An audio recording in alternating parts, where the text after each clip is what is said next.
This episode is brought to you by Temptations Cat Treats. Your cat will come running for the perfectly irresistible Temptations Creamy Puree and Temptations Lickable Spoon Cat Treats. The best time to feed lickable cat treats to your cat is anytime. Feed by hand for a playful moment, in a bowl for a creamy treat, or as a topper to make mealtime fun. Visit TemptationsTreats.com to learn more.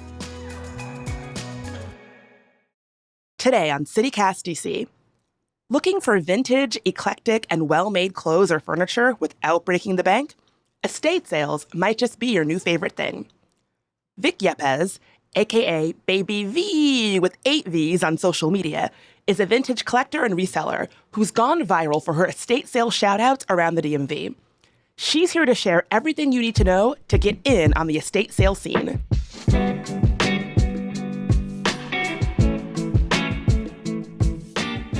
Today's Tuesday, June 24th. I'm Bridget Todd, and here's what DC is talking about.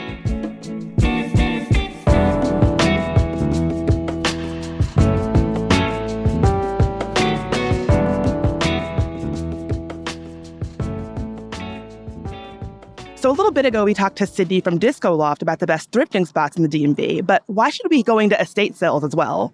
I've been going to estate sales for around 4 or 5 years now in the DMV area, and I think that they are the largest untapped market in this area for resellers, for consumers that are interested in getting into secondhand fashion, secondhand homeware, or any other products that they can't find on the first-hand market. I think that there is so much potential there for people to find really sick pieces to add life and personality to their wardrobes, to their lives, to their homes. And I would also add that they're just a sick experience overall. I think if you're someone who loves to dig, whether or not you're a pro thrifter or just someone who is into or is curious to jump into any of this scene, I would say estate sales are such a fun way to kind of get exposed a bit to it, but still in a pretty controlled environment. They're flexible, they can work with your schedule, you can kind of pick and choose which ones you go to based on what your availability is like. And I think they're just a fun activity to do with friends, with family. It's my greatest hobby, and super grateful to the estate sale companies that are in the area. There's some really sick people working and putting up some pretty cool sales. There's a lot to learn and explore here. So let's back up. For folks who don't know, what exactly is an estate sale? Typically, an estate sale is a sale that happens on a property that's solicited either by the individual or owner of the estate, or the house, the property, whatever it is, the apartment, or if they're deceased or if they've passed away, it's solicited on behalf of family members or friends that are in charge of the estate. And I think that it's a big misconception about actually what estate sales are, but just getting it out there and knowing that they're consensual, that they're solicited, people love them. There's a big estate sale culture in the US, and I think in this area too. And the different types of estate sales that are available are the traditional ones, which are a sale to a house. There's tons of different types of estate sales, and I'm just going to speak to the ones that I've been to and the ones that I know about that are on this massive estate sales website called estatesales.net. And if you're looking to get into estate sales or want to find some in your area, I really recommend going straight to that website or app and checking out the offerings that are in your area. I think that the more common ones that you'll see in the area are when someone has passed away. There's also downsizing sales when people have second properties like apartments or basements or attachments to their house, or they want to just downsize their home and bring down the volume of things. They'll open up the sale to the public. And there's also auctions online and in person. I've actually not been to any of those, but I hear they're so good, especially if you're into designer goods or homeware, or in the gold resale market or in jewelry. Auctions can be a really sick place to start too, and easily accessible too. If you have access to the internet and you know how to navigate estatesales.net, you can get into them too. So there's a lot of different categories on this website that you can kind of sort through to be able to then find a sale that works for you and works for, your interests, your lifestyle, and kind of what you're into diving into in the resale market. So people have a conception of these as being associated with people who have been deceased, but it's not always that way. Is that what you're saying?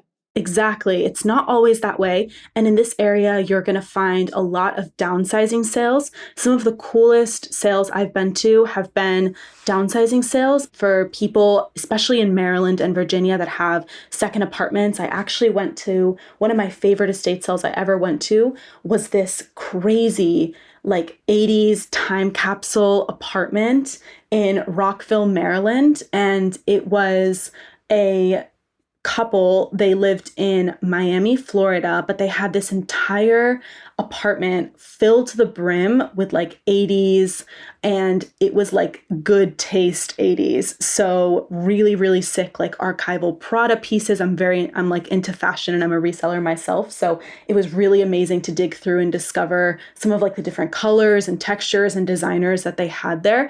And when I tell you that there was like I think 6 or 7 entire closets filled to the brim with clothing with tags on it. And that was a downsizing sale. So there's really cool opportunities for that. And if it's something that you're more comfortable shopping, that's actually a filter that you can select in estatesales.net, and it only shows you downsizing sales. I think that they don't happen as often, but when they do, I would definitely be first in line for those.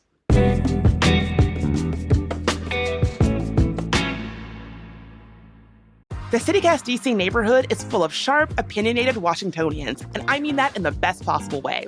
Seriously, at every live taping, somebody always comes up to share a hot take on an episode or the latest DC drama. And honestly, that is one of the best parts of doing the show. So we're teaming up with a new platform called Backroom to help keep those conversations going, and maybe even turn them into real solutions. Backroom brings people together in focused discussion rooms to talk through local issues, exchange ideas, and work towards shared takeaways. It uses AI to support the conversation, not by steering it or adding content, but by helping participants express themselves clearly and cutting through the noise that so often gets in the way of progress. Then, based entirely on the ideas and arguments shared in the room, Backroom proposes a clear, actionable solution that reflects the group's collective thinking.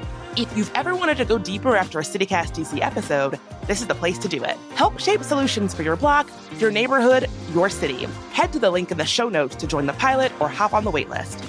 Backroom, a platform for problem solvers. DC cares about being green, but it feels like there is always something new to learn. How do I know what can and can't go in the recycling? And how do I collect compost without it stinking up my whole house? The list goes on. Thankfully, Paint Care makes responsibly recycling your leftover paint easy. Paint Care has 3 simple rules for painting smarter and reducing waste. 1, buy the right amount of paint for the job. 2, use up what's left. And 3, recycle the rest. To learn more or find a paint drop-off site near you, visit paintcare.org/3simplerules. That's paintcare.org/3 simple rules. Do you have to be pretty quick when you're there? Does the good stuff go quick? 100%. And I think that they've grown in popularity so much in the last few years. For me, I started going in the pandemic really as a hobby.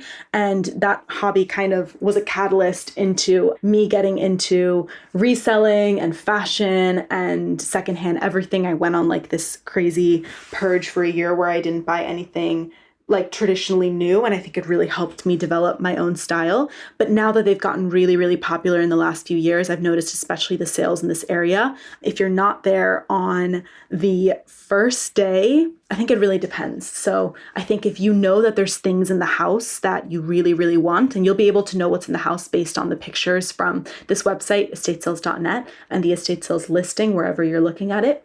So if you know that there's things in the house that you really, really want, I would highly recommend being there within the first hour or two on the first day. However, what a lot of people don't know is that if you can go on the first and the last day, that's the best combination. Because if you go on the first day, you identify things that you like in the house, and they might be at higher price points because the estate sale company is pricing based on the market of the first day. The whole sale goes down percentage-wise as the days go on. So typically it's full price, everything priced, I would say a little lower than my market price. It just depends on like what you're looking for, whether it's books, clothing, jewelry, whatever it is. And as the days goes on, it actually drops percentage percentage wise. So typically Saturday is 20% off or 25, and Sunday, if it's a weekend sale, is 50% off. So if you can go on the first day and spot really cool things that you love and you don't necessarily want to pay the full price for, on Sunday, on the last day, 50% off day, you can go and get the discounted item. And actually, the bed I have in my room, it's a funny story. It's a really, really sick bed. It's made from steel. And I found it at an estate sale from like an 104-year-old artist that had actually passed away in DC proper. The sale was so beautiful. It was such a sick sale. I went on the first day. I saw this bed with this gorgeous like 70s mod metal frame. And I went back on the last day and I picked it up, mattress and all. I called friends and we took it apart in the house and like tied the mattress to the top of the car and took it home. And I love this bed. It'll be with me hopefully forever. What a score. And I mean, I think that underscores something that people like about estate sales is that, when you're moving a lot, if you're younger, if you're kind of broke like I am, a lot of my furniture is crap. But at estate sales, you can get like genuinely nice, well-made furniture.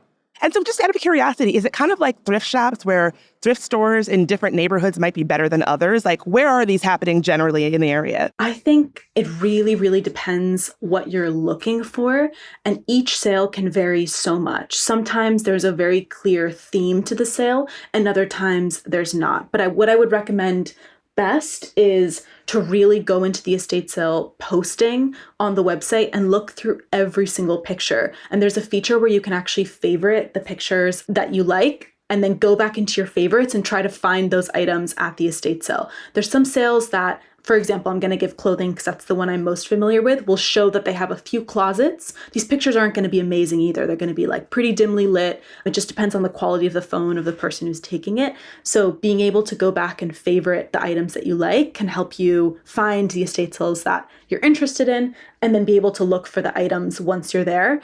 Some estate sales are going to be more like a thrift store vibe, and others are going to be very, very organized. The pricing also depends on the strategy of each estate sale company. So some companies do bulk pricing. So they'll say like, okay, all shirts in this house are going to be $3. It doesn't matter if the shirt is vintage Dior, and it doesn't matter if it is Gap from 2023. Like, they don't care. They don't make any distinction with brands. It's bulk pricing. Then there are other sales that are going to price each item individually, like a thrift store would, for example. And you'll kind of see what they've thought of for each item. And there's also room for negotiation as well. Obviously, always being respectful. But yeah, there's some like estate sale rules and etiquette that are kind of unsaid, but I've kind of been able to learn over time going to them. Are there other kinds of like, if you know kind of rules or etiquette to being at an estate sale? I would say being generally respectful of your space, not like throwing things around. I would say being really, really kind and courteous to the people who are running the sale will get you so far. I mean, these people have been working on pricing this house for sometimes months. Like, I've talked to companies that have spent months working on a house and getting it up for sale.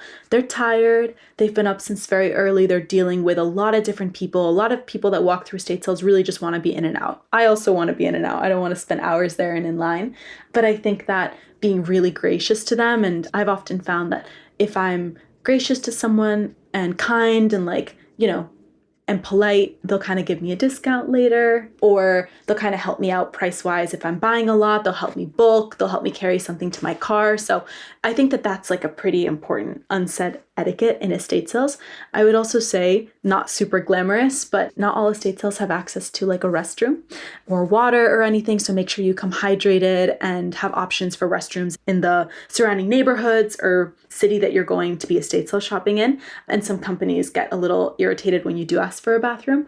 And I would say last thing would be not all estate sales allow you to bring in a purse, and some are cash only as well. So check the rules of the sale in the estatesales.net app before you go so that you're kind of up to date with what that estate sale company's policies are. So when you go to an estate sale, is it the kind of thing where you are getting to really get a peek into somebody's personality or their life when you're like kind of going through their things? Absolutely. The first thing I do when I walk into an estate sale, or a downsizing sale or whatever it is I'm going to, is I ask myself, what does this person spend their money on?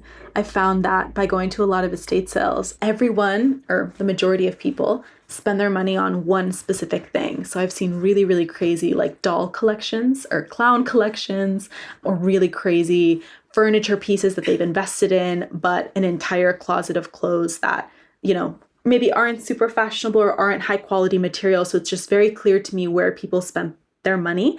I've been to some crazy estate sales with like beautiful designer purse collections, insane like silver jewelry from Mexico, and just lifetime collections of things. So I would say rule of thumb, find out what the person spent their money on, and then take a deeper look at whatever that collection or that curation is.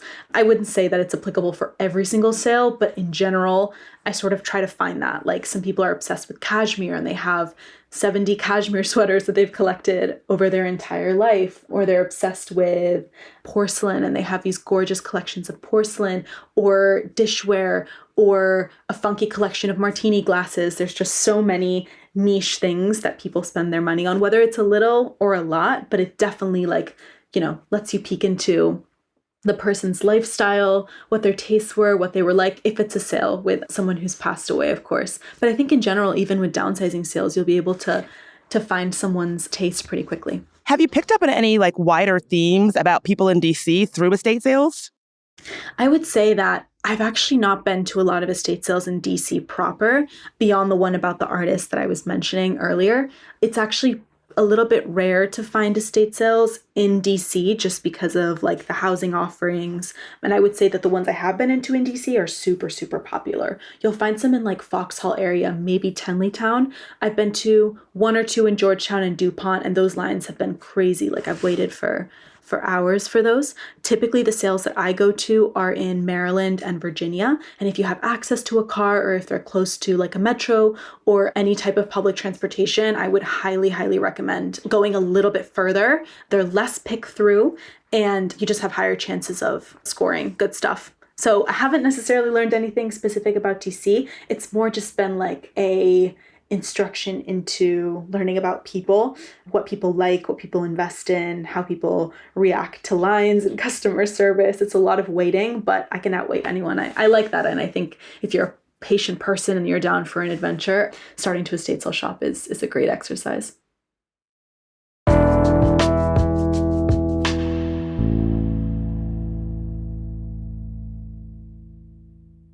Parents of tweens, if you're familiar with far-off drop-offs... Dad, stop, right here. Or get DMs about what's for dinner, you may be experiencing tween milestones. For your son or daughter, these can start at age 9. HPV vaccination, a type of cancer prevention against certain HPV-related cancers, can start then too. For most, HPV clears on its own. But for those who don't clear the virus, it can cause certain cancers later in life. Embrace this phase. Help protect them in the next. Ask their doctor today about HPV vaccination. Brought to you by Merck. Imagine this. The best pasta sauce you have ever tasted sits abandoned on a plate. Wasted sauce. That is a tragedy. If only you had used Barilla al Bronzo pasta. Its bronze-cut texture holds your sauce and scoops up every last drop. The Italians call that scarpetta. Capture sauce the Italian way. Barilla al Bronzo. Click or tap the banner to find out more.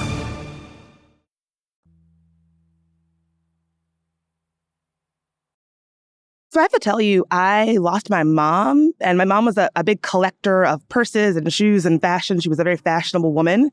And the idea of strangers coming in and rooting through her things makes me incredibly uncomfortable. And I saw that you were featured on Washington Problems, and a lot of people did have varied reactions. Some people loved the idea of estate sales. Some people were horrified. How do you feel about the kind of moral or ethical side of digging through a deceased person's things? Thanks, Bridget. I'm also really sorry to hear about your mom. I hope you're doing okay. Thank you. And thanks for sharing with me. Yeah, I super get it. That post was really funny for many reasons. I wasn't at all expecting it to get picked up by Washington, D.C. probs. I sometimes work with estate sale companies to promote estate sales. I don't do it very often now because I'm just much more into my vintage reseller side. But when I do, I try to feature really, really cool sales. So typically when I do that, I'm working with the consent of the estate sale company to feature the items as part of like their promotional package. And again, some of the ones I've done have been downsizing sales, but I super, super understand that some people might just not be comfortable with the whole idea of sifting through someone's house. But I would say, in your case, for example, if you're not super comfortable with people going through your mom's things, I can't imagine that you solicit an estate sale or that you'd hire a company to open up her house like that. I think it's important to know that if there is an estate sale going on, it's because the person has requested it or the family members have requested it and they're comfortable and they're giving their consent to have other people walk through the house. Obviously, like being respectful and courteous and kind and gracious is always important, but just knowing that it's not like the state has done this. It's been requested by family members and people who knew the person or requested by themselves if it's a downsizing sale or what have you. And I would also say, I think that even if you're not super comfortable with traditional estate sales and walking into a house where someone has potentially passed away, filter out that option on the app. Go on to estatesales.net and look for auctions, look for downsizing sales, look for yard sales and other types of things on the secondhand market that still allow you to have access to these cool opportunities, but still within your boundaries and within your comfort levels. So I think just knowing yourself, knowing what you're comfortable with, if it's for personal reasons, religious reasons, whatever it is, just knowing what your comfort levels are and being able to kind of filter through the options to find still sick opportunities for you. And I would say that I see a lot of creators too filming at houses, and I'm 100% guilty of doing this too. And I'm working on being better and asking the estate sale company if I can film and everything. They've never had a problem with it, but it's just like my Gen Z reaction to just pull out my phone and film something cool for content and just to show people and send it to friends or whoever it is. But I think just being mindful and respectful above all is key. I think you're right. And I also think that point that like nobody who's doing an estate sale is doing it against their will. Exactly. They've solicited this. And I've heard too, very informally, that a lot of the times the funds that families get from estate sales can help them pay for any type of like expenses that they need to pay to when someone's passed away in the family too. So I can't say that it's the case every single time, but that's something that I've also heard in estate sale circles. Oh, no, that is absolutely the case. Like looking into it, it is absolutely the case that like you get a lot of bills and a lot of things you have to pay for. Estate sales can definitely help. Absolutely. So paint me a portrait of your perfect day of estate sale scavenging. Like where would you eat? Where would you get coffee? How would it look? I wish I had a cuter answer for you, but it's really going to depend on the night I had before. If I slept 8-9 hours, if I'm feeling rested, I will wake up. I will put on a cute outfit. I will go and get a matcha and I will hit the road and drive. Unfortunately, I think that's happened like 10% of the time. What's more likely is that I haven't slept very much the night before, but I need to wake up early and I need to get to estate sales. So typically I'm running on like, this is so terrible, I shouldn't even be talking about this, 4 or 5 hours of sleep. And then I wake up, I try to set my alarm like an hour before the sale starts, and obviously depending on how far I have to drive. So ideally during the week, I've already done my research on estatesales.net and I've picked out the sales that I really want to go to that weekend, and I can kind of make a little map and a route for myself. And I think if you're going to be estate sale shopping, this is key to do. Get as organized as possible, prioritize your sales, and try to find clusters of sales close to each other. So like if you go to one, for example, in McLean, Virginia, and it doesn't pan out, you have another one saved close to there that you can also check out or you can go to afterwards, and prioritizing them. So if there's one sale that has a ton of sick jewelry that you really want to check out, prioritize going to that one first and then going to the others that look cool but could potentially be flops. So typically my day is I try to get there at least 15 to 20 minutes before the sale. But what's more realistic is that I'll be there within the first hour or two. The times that I'm there early pay off an insane amount. Like I can't tell you the coolest things I found being there early, but unfortunately that's not always my reality. And I think you still, if you go into it with no expectations and just wanting to check it out and have a good time, you'll definitely find stuff. So I try to roll in, and then I will do the terrible like reseller thrifter thing where it's like matcha on an empty stomach and just going for hours and just digging and driving around and finding things. Because once I'm in the groove and once I'm in the headspace, I won't stop. I won't like break for food or anything. I'll eat later in the day, likely afterwards. But really, like, I'm on this like estate sale high from my finds, and I'm like buzzing and just excited. And sometimes I'll film like a little haul afterwards.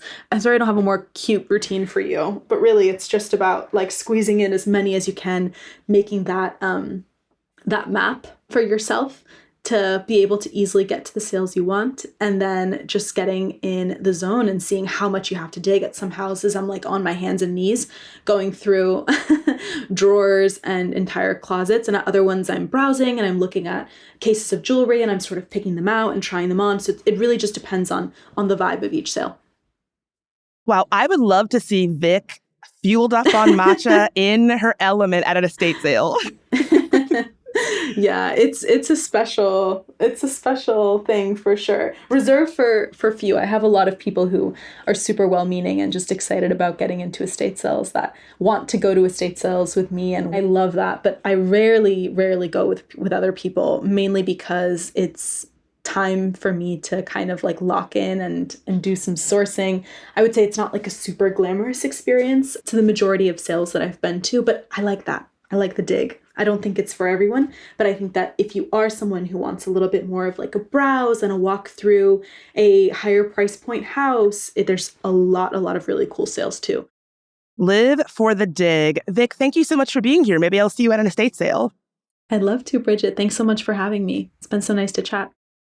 Today, we've got a couple of shout-outs from CityCast DC neighbors. Stephen K is shouting out his favorite dry cleaners, 11M Cleaners. Very good to know. We've got another shout-out for La Coupe, this time from Stephanie N., who loves that their coffee is sourced from a family-run cooperative in Guatemala. And Adam V is showing love to one of my favorite organizations, Casey Trees, for keeping his neighborhood greener, cleaner, and more beautiful. And we've got two brand new neighbors to welcome. Welcome Derek H. and Jordan O. Thank you so much, Derek, Jordan, Stephen, Stephanie, and Adam. Want to share your favorite local business or nonprofit on the podcast? Just become a CityCast DC neighbor and send us your shout out. We'll read it right here. Join today at membership.citycast.fm. That's membership.citycast.fm.